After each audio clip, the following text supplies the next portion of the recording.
হাদির hello everyone, আসসালামু আলাইকুম। সবাই কেমন আছেন? বাংলাদেশের রাজনীতি এমন একটা নিকৃষ্ট রাজনীতি হয়ে গেছে যেখানে হত্যা করে মানুষকে তার বিচার হয় না, তাই হত্যাচারের বিচার চাইতে যায় তার বিচার হয়। আসলে তারকেরে এই বাংলিয়ান রাজপথে যারা বিচার চাইতে যায় তাদেরকে নির্মমভাবে এই নির্যাতন করে, রক্তাক্ত করে। এটা কি ভাই বাংলাদেশের রাজনীতি? আমরা কি বাংলাদেশের নাগরিক হিসেবে আমাদের কি অধিকার নেই?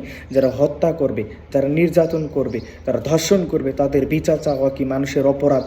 আসলে আমরা কি বাঙালি? আমরা কি হাতে চুরি পরে থাকবো? এই বাংলাদেশের পুলিশকে বলতে চাই, আপনারা সংশোধন হন, না হলে আপনাদের মতো শেখ হাসিনার মতো আপনাদেরও পতন হবে ইনশাআল্লাহ। এইভাবে যদি আপনাদের পাবলিকের উপর নির্যাতন করতে থাকেন তাহলে আপনাদেরও বিচার একদিন হবে ইনশাআল্লাহ, পরকালে যাই আপনাদেরকে হিসাব দিতে হবে। এই ভাই হাদি ভাইয়ের জন্য বিচার চাইতে গিয়ে আজকে যেভাবে নির্মমভাবে নির্যাতন করেছেন, রক্তাক্ত করেছেন, এর বিচারও দিতে হবে।